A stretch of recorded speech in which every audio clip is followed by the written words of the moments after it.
come from all walks of life. Computer experts, artists, engineers, booksellers, and blue-collar workers. They all have one thing in common: a fascination for the paranormal. At times passionate to the point of being obsessed, they are known as UFO hunters.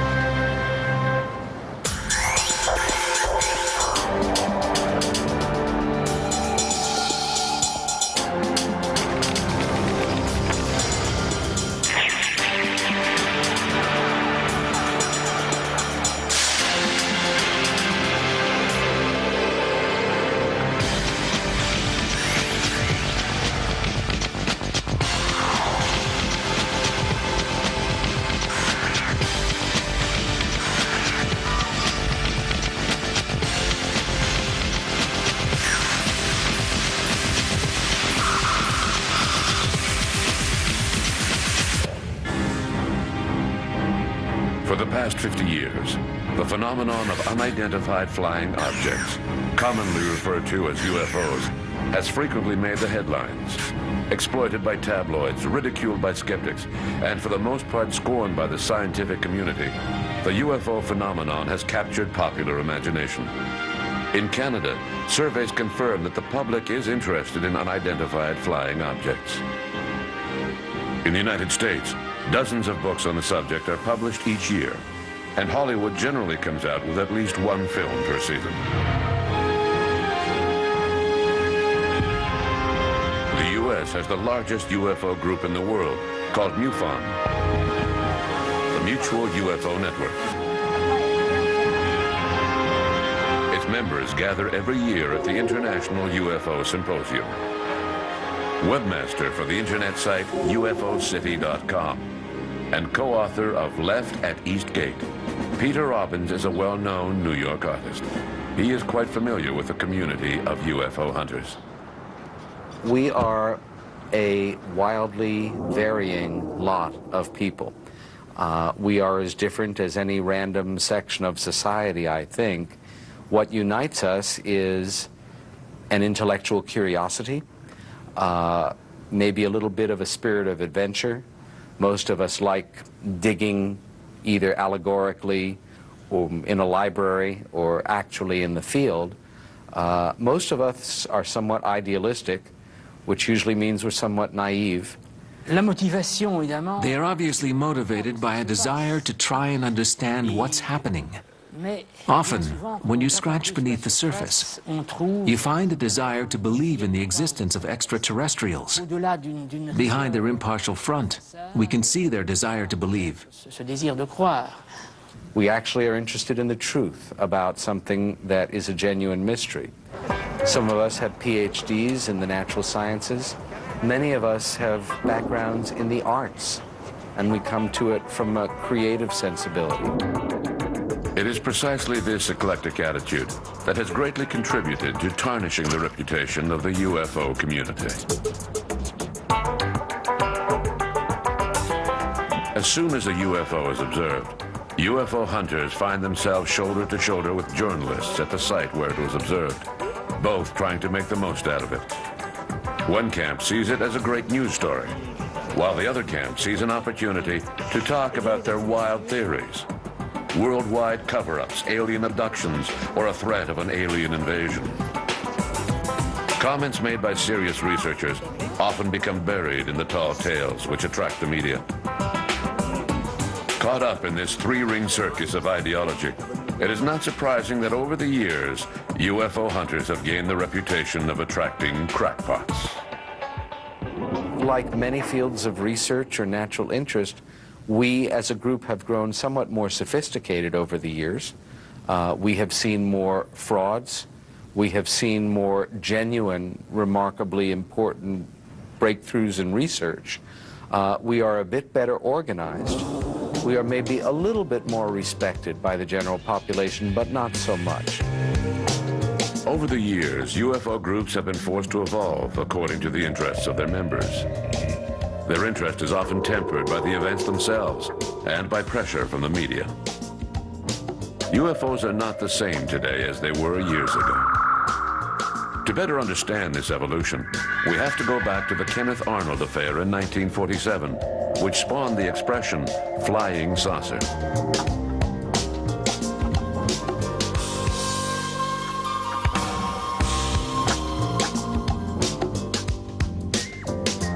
No one is better qualified to lead us back in time than French sociologist Pierre Lagrange, a research scientist with the Center for Sociology of Innovation in Paris. Pierre has written several reports on UFO studies, and over the past few years, he has gained recognition as one of the world's leading authorities in the field of UFO history.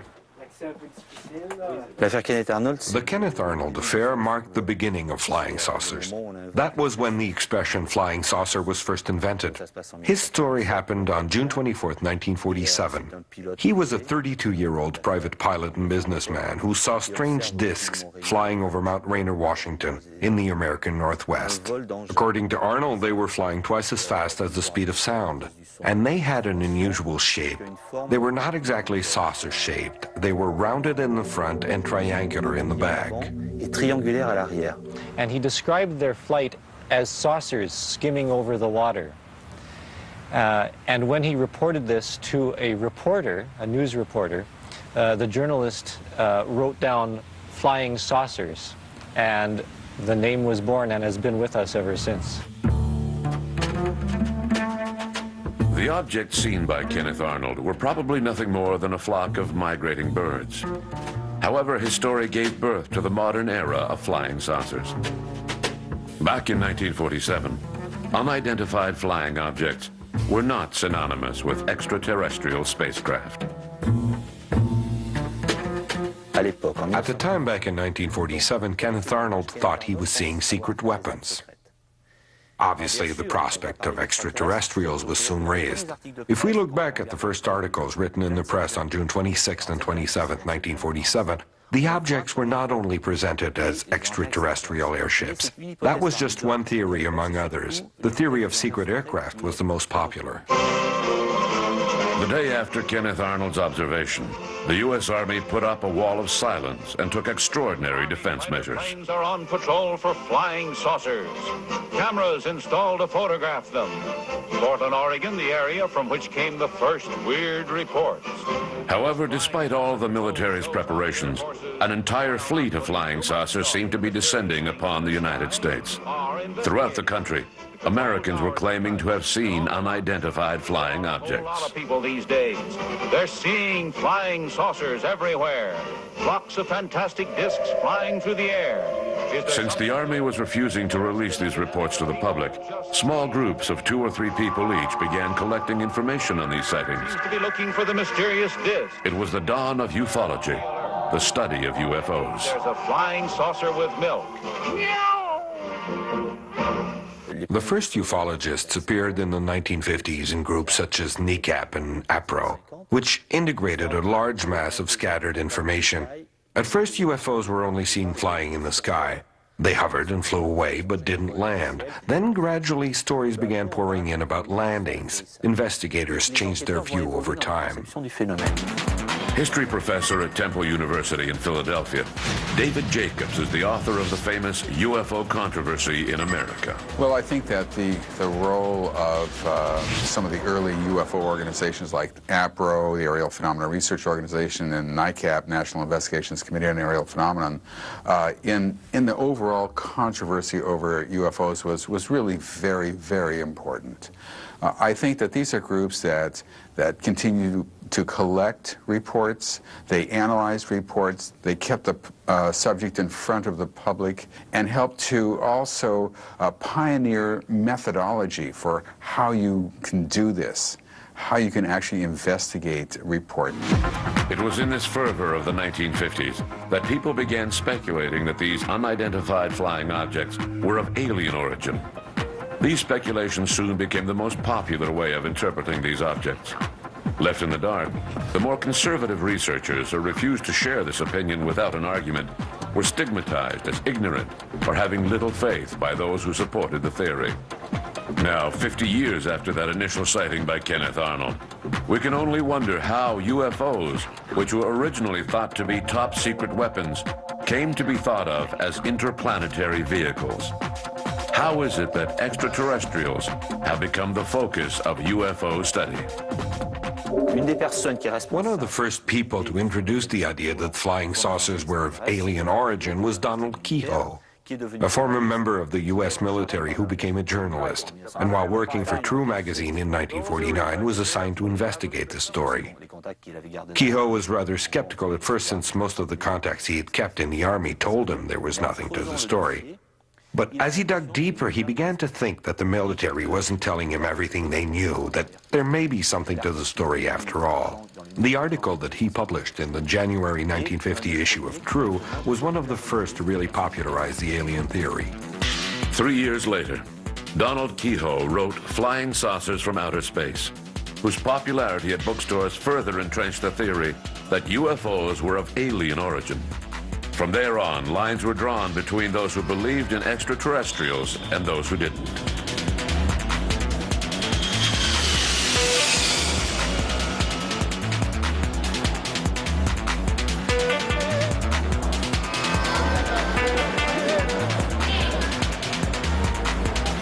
While America was debating over whether or not unidentified flying objects were alien in origin, on the other side of the Atlantic Ocean, France was experiencing an unprecedented wave of UFO sightings. Up until then, UFOs were just strange things flying around in the sky. But now they seem to be landing everywhere. Even worse, the occupants of these spaceships were strolling around on our planet. One of the most striking stories happened to Marius Deville from Carouble in northern France on September 10th, 1954. I heard my dog barking, and it didn't sound normal to me. At first, I just ignored him, but then I decided to go see what he was barking about. I came over here, and I saw two men, or rather, two beings. How far away were they? They were on the other side of that road there, about 12, 15 feet away. Can you tell us what they looked like? They were pretty small. I'd say about 3 feet tall. So your flying saucer was over there. How did it leave? Well, it went straight up about 150 feet. Straight up, like that?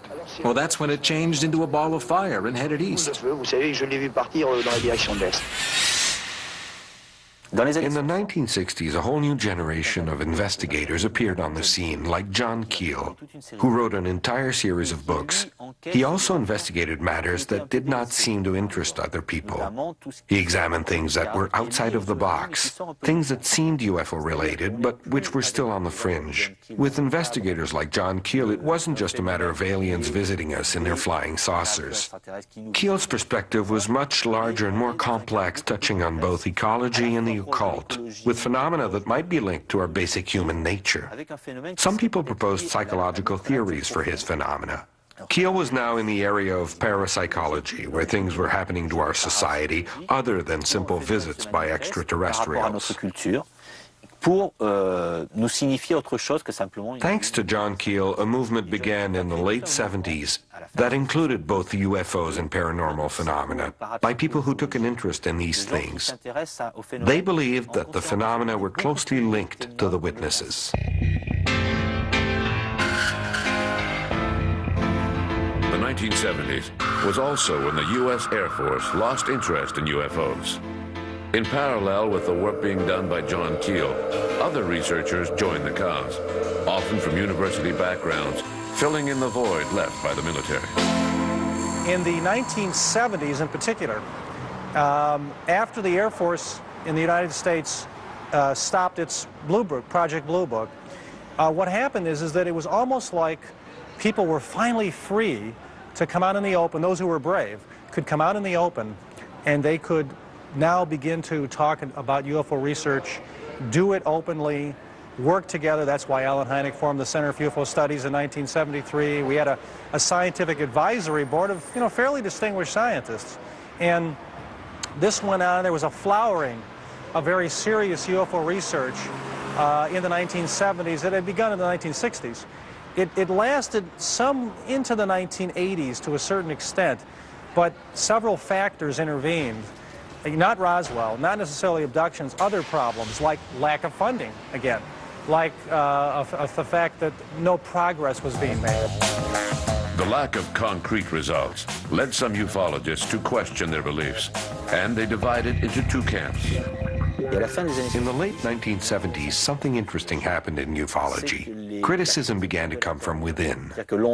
Skeptics had been regarded as rationalists who knew nothing about the UFO cases. Now the situation began to change, and longtime believers who had felt strongly about the subject for years began to say, we don't believe in them anymore.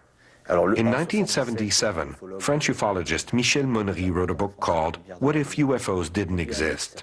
According to the author, UFOs are nothing more than a misinterpretation of known phenomena. They're not real, they're only a myth. There are no aliens visiting us, and there are no strange phenomena. They were just mistakes made by confused people who saw Venus, weather balloons, aircraft, the moons, and other explainable phenomena. UFO hunters were gradually becoming more aware that merely gathering witness accounts was not enough to fully understand the phenomenon.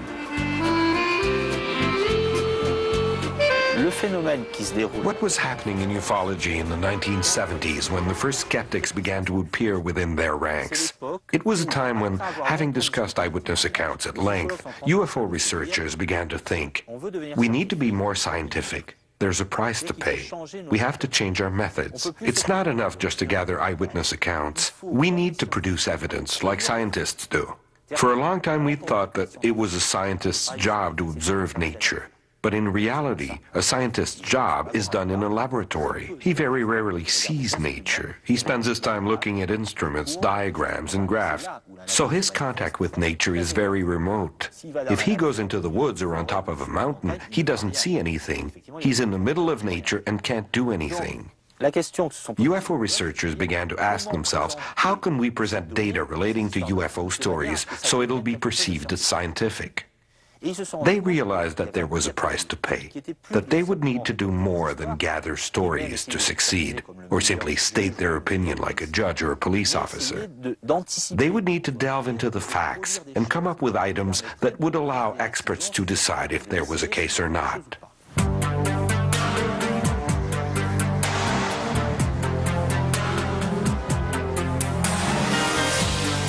Francois Bourbeau belongs to this new generation of UFO researchers that appeared on the scene during this shift in ideology in the 1970s.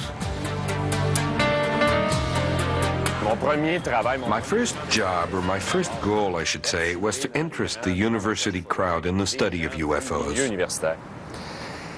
But I soon came up against a brick wall, from social prejudice to a wide variety of other prejudices. These men and women from universities were probably afraid of losing credibility among their peers. I would say that it also had to do with a lack of knowledge of the subject area. I must admit that in the field of UFO research, for serious amateurs like myself, who want to dig a little deeper to understand an issue, there is a fundamental lack of funding required to do the work. There's also a lack of human resources available. And to be perfectly honest, we also have very limited access to technology that would allow us to perform rapid tests on the spot, where physical evidence appears on the ground, for instance. With these tests, we could advance our own research, since we are on the front line, thereby eliminating a layer of analysis where we have to wait for the results before proceeding. We could also turn over our test results to experts for further research. Maybe that's where the problem lies. A really good example of how this lack of funding and logistics can have an impact is the case of Saint-Marie-de-Manoir, a small rural town less than 60 miles from Montreal, Quebec. At first I was sure that it was a 4x4, but when I got up and looked, I saw that it was over my neighbor's house. It was blue everywhere in the house, and there was this persistent noise in the background. I think it was something from outer space. I think they might be more advanced than us since they are coming to visit us. It was bright everywhere. I'm not sure how far away it could be seen, but it was as bright as day where I was. Several experts find this case to be particularly puzzling. UFO researchers involved in the case had to cut their investigation short, since they lacked the means to continue. Francois Bourbeau was one of the key figures in this affair. The incident in Sainte-Marie-de-Mont-Noir was probably one of the best opportunities in scientific terms to pursue an in-depth study of the case. First of all, there were many witnesses, and several different types of witnesses at that, including highly competent ones, such as police officers. I was amazed. I'd never seen anything like it before in my life. Several levels of society were represented among the witnesses, and there was physical evidence left on the ground. Electromagnetic effects occurred in the immediate area, and a trace of the craft was left on the ground. This incident happened in winter, and the grass turned green where the UFO mark was found. Using my own money, I paid Laval University to analyze grass and soil samples. Chlorophyll levels were 10 times higher, and nitrogen had gone up by 300%. I found it very bizarre, because the chlorophyll level should normally have been the same everywhere. I don't think it's humanly possible to fake chlorophyll levels in plants in November. We had material on our hands that could have been genuinely investigated. But somehow we missed our big opportunity. We didn't succeed in capturing the interest of enough people in the fields of botany, physics, electricity, magnetics, or mathematics. We didn't get plant geneticists involved in our project. A lot of work could have been done to rule out natural causes.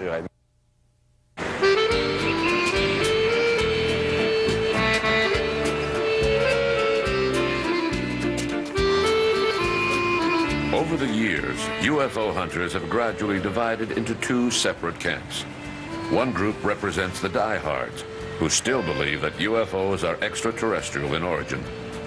The other group, mainly consisting of UFO researchers, define themselves as skeptics. It appears that ufology is not the work of a single group of individuals, but rather a network of groups, like in the field of science. In my view, the fact that there are skeptics does not mean that ufology has become more scientific in approach. It means that researchers are starting to think like the people they used to criticize. Nowadays, skepticism about UFOs is a matter of personal opinion, just like believing in them used to be. It's not much different. After believing in UFOs for years, they decide not to believe anymore. What effect does that have? Rationalists say finally UFO researchers are becoming more scientific, but if we look at the facts, it just isn't true. Just when things were calming down and researchers were beginning to use a more scientific approach, the controversy started back up again. After having said they exist, they were turning around and saying they don't exist. Well, saying they don't exist doesn't make you a scientist, but it does spark controversy. This controversy is not making the field any more scientific. Since each person is proceeding according to their own personal opinion, it's very easy to become a UFO researcher. You have some business cards printed and publish an article in a few newsletters. It's much harder to be a scientist. You need to have diplomas, experience, and research work that's approved by others as a group. The UFO field has been faced with two problems: frequent shifts in ideology and a lack of funding for its work.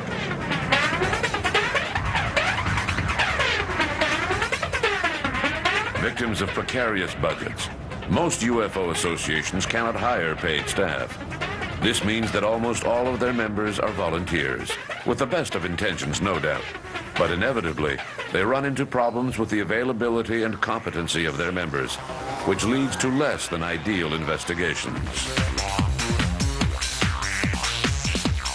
Fascinated by the subject of UFO since the mid-1970s, Antonio Junius, a writer for Fate magazine and co-author of the UFO briefing document, is quite familiar with the problems faced by UFO researchers.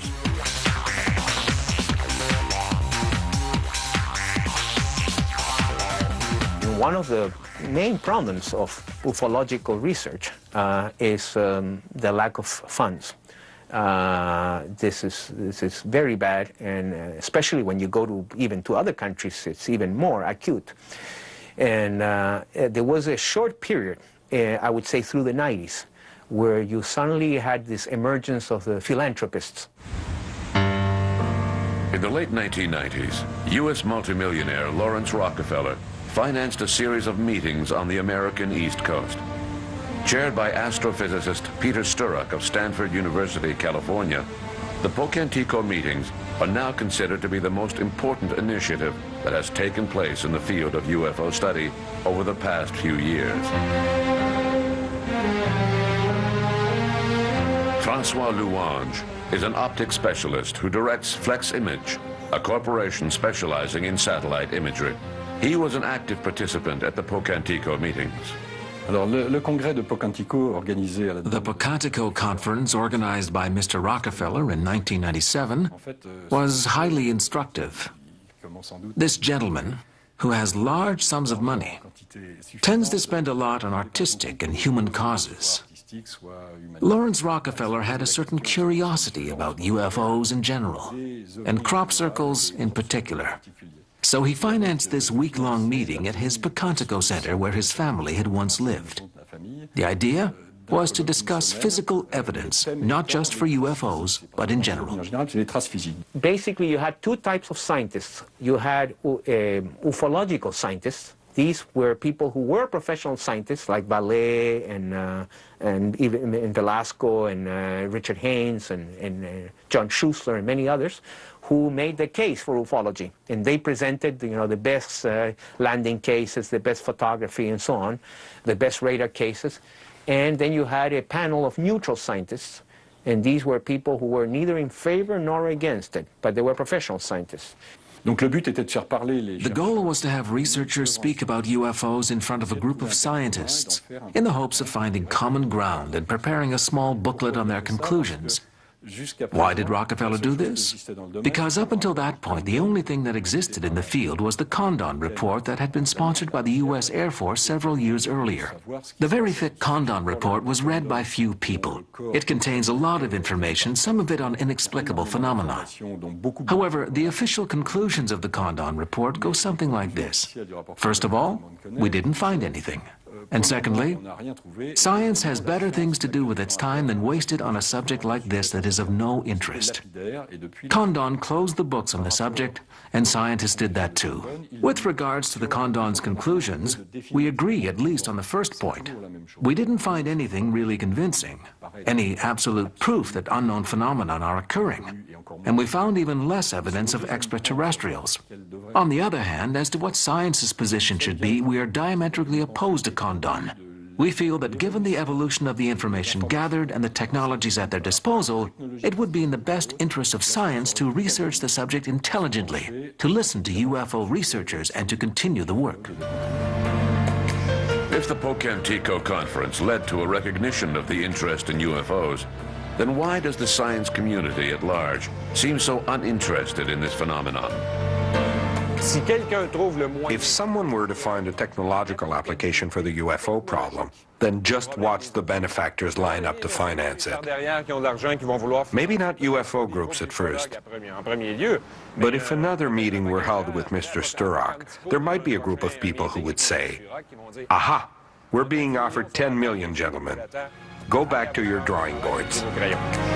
However, before we can speculate on how to interest the science community in UFOs, we need to have UFO groups themselves come to an agreement on the importance of the information gathered and the manner in which it is presented. The material itself, the data, although there are some excellent cases, but it is very ambiguous, and you can basically adapt it to any theory you want. Because you will select those elements of, if you're interested in the more bizarre cases, you will find plenty of those. If you're interested in the more sort of sober, you'll concentrate with radar and pilot cases. So that's what I saw, that people, because they had a theory, then they were like digging up for those elements in the database that would support their theory. After so many years, it may be surprising to find that so few professional researchers let themselves be carried away by a scientific interest in UFOs. Perhaps we are simply seeing a contrast between the ideal vision of science and the unorthodox reality of ufology.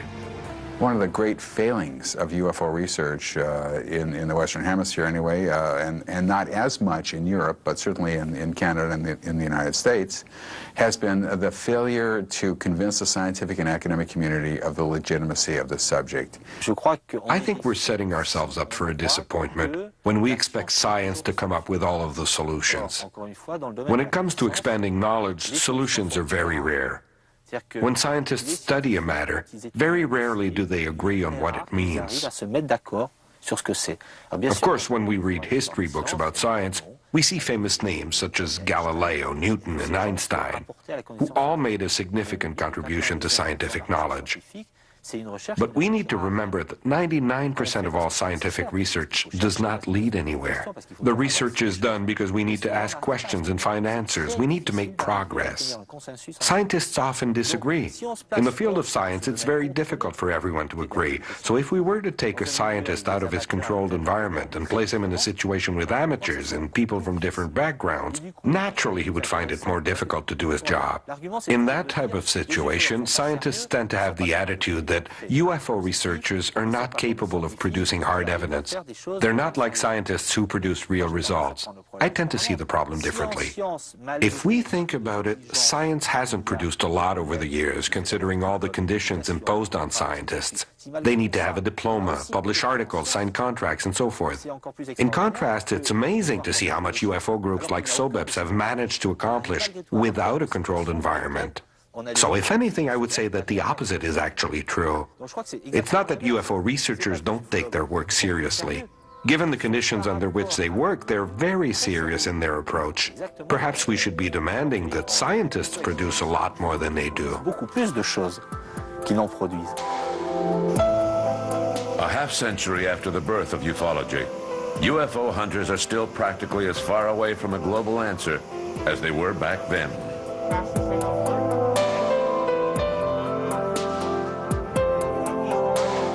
Can their limited success be blamed on a lack of effort, a poor choice of witnesses? Or is it simply that ufologists have had to pay the price for resorting to sensationalism once too often? Well, obviously, we still don't know what the UFOs are. If we did, the discussion would already be on a different level. People already automatically, and this is even in France, I would say not the researchers, but the culture and the media, automatically equates UFOs with extraterrestrial beings, coming in spaceships. So this is the sort of the cultural interpretation. The popular cultural interpretation, I would say, all over the world. In this world of superficial choices and judgments, abduction by aliens, the Roswell crash and cover-up, these are sexy. These are hot topics. Even though time is passing, Roswell's 53 years ago, it still captures the public imagination tremendously. I think it makes it very difficult for the serious research of ufology because so much of it now has become basically a media-oriented entertainment and sensationalism. The lack of interest in UFOs by the elite of the science community is not only due to the ufologists' tendency to believe in wild rumors of alien abductions and flying saucer crashes. It also stems from public prejudice and the superficial manner in which UFO-related matters are handled by the media.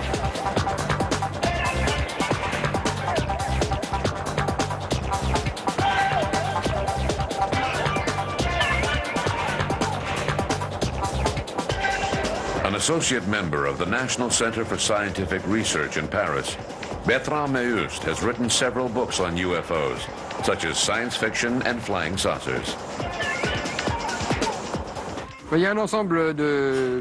There are several factors that come into play. On one hand, there is the unstructured research that has been done up until now by amateurs, whose standards of quality are not as high as those of the science community. On the other hand, there has been this incredible challenge to have this subject regarded not only as a serious matter, but also as something important, something worthwhile studying. This message has not yet found roots within the scientific community in France. To give you an example, my peers are sociologists and ethnologists, and you wouldn't think that the study of UFOs would be a problem for them, since they study sociological and cultural phenomena. But even within these groups, UFOs are not considered to be a serious subject of study. And if a sociologist decides to study UFOs, he risks becoming a social outcast. The situation is absurd. As you can see, there is a sort of barrier, a fear of cultural or philosophical rejection. The people that matter don't look at our findings. It is much easier to say, well, this can't be because it isn't, therefore it's not, therefore I'm not going to waste my time.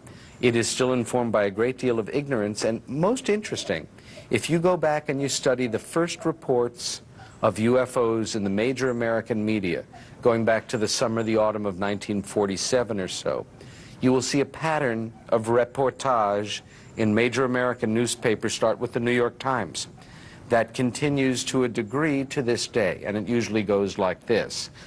There is an initial report of an incident, an event, a sighting. Then there is a response, either in the same article or a follow-up article, by some kind of authority, who usually would have no knowledge of the subject, but they are a psychologist or a meteorologist or a biologist, and they are going to tell us, well, this is nonsense, I have a PhD and I know, and the American public, the Western public, has been brilliantly conditioned, overtly and covertly, by the media, by the government, by themselves, to literally wire up in their minds when you hear UFO. You see the mouth moving, but somebody is saying, I saw a UFO. What you are hearing is, maybe I'm crazy and should be in an institution. In order for ufology to rise above the scorn and ridicule that it faces, and in order to determine with any degree of certainty whether or not unidentified flying objects are indeed alien in origin, it is vital that this field of study receive a minimum of physical and logistic support. In my opinion, state intervention is indispensable if you want to do a thorough job, since the most useful sources of information are generally state agencies. If we take France, for instance, there is the state police, the Air Force, and civil aviation. Obviously, these organizations are not going to pass on information, especially the Air Force, with its need to keep defense issues confidential. It's very difficult for someone outside of these agencies to obtain information such as radar data. In the late 1970s, France became the only member of the G8 to set up such an agency. It was called CEPRA. As part of its mandate, this group examines unidentified phenomena in French aerospace.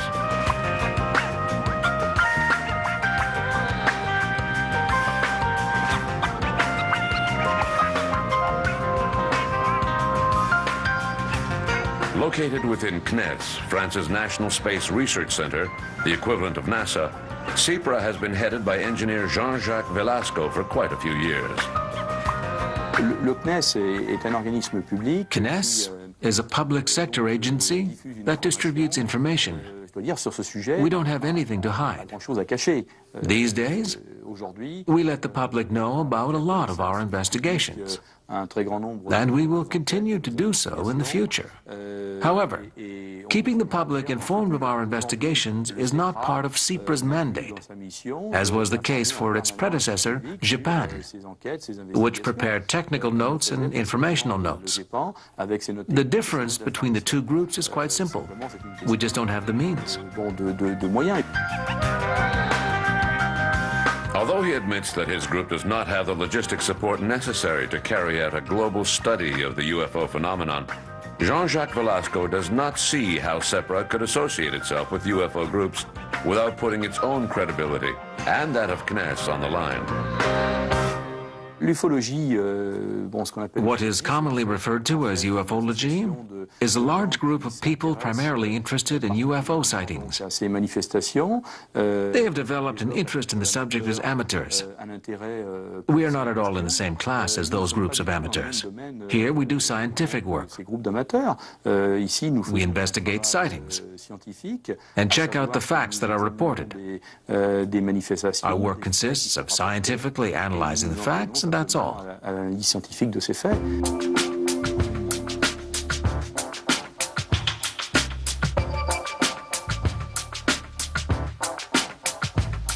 Other than France, only a few countries in South America have set up official agencies to collect UFO reports, often undercover as part of their military activities.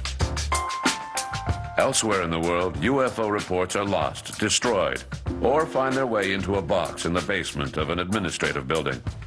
In Canada, the RCMP and Transport Canada used to send their reports to the National Research Centre in Ottawa. After a quick read-through, the reports were then transferred to the National Archives building, where they waited patiently for someone to come along and examine them. Recently, Canadian UFO researcher Chris Rutkowski decided to do something constructive with these reports of UFO sightings. After the year 2000, an arrangement between myself and Transport Canada allows the reporting of objects seen in the sky to be made through them to me, and I produce an annual report of sighting activity to try and understand what it is that people were seeing. You see, the National Research Council itself was not interested in UFOs, but the possibility that UFO reports might lead to the recovery of meteorites. But I've chosen to do something with the data because I think it's important that we understand what it is that people are seeing. Not what is perhaps reported in the tabloid newspapers, perhaps not what we see in the movies, but what is it that is actually seen by people. And to do that, we need the actual reports. So it is a very good arrangement from a scientific standpoint, simply collecting the data from Quebec, from Newfoundland, from British Columbia, from the Yukon and Nunavut now as well, and analyzing the data for an understanding of what it is people really are experiencing and seeing when they report a UFO. Chris Rutkowski's initiative is an exception to the rule. In the United States, where more UFO sightings are reported than anywhere else in the world, there is no mechanism in place to provide UFO groups with a copy of these reports. They usually end up in a shredder.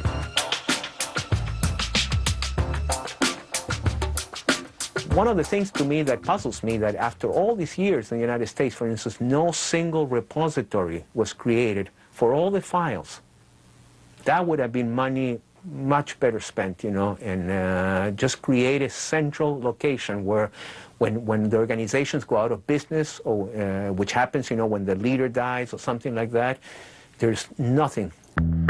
After 50 years of UFO research, how can we best sum up the results? Researchers, for the most part amateurs, have still not succeeded in rallying the science community to their cause. Living on the edge, they are constantly faced with prejudice. For the time being, UFO hunters continue their pursuit, navigating through strange worlds in the search for evidence to support their theories. Beyond the rhetoric of UFO groups, it is clear that if scientific institutions were to undertake a serious study of UFOs, they would not make long philosophical speeches on the wonders of science. They would proceed methodically, impervious to the war of words being waged by UFO groups. The Americans need more of the sociological theory, and the Europeans need less.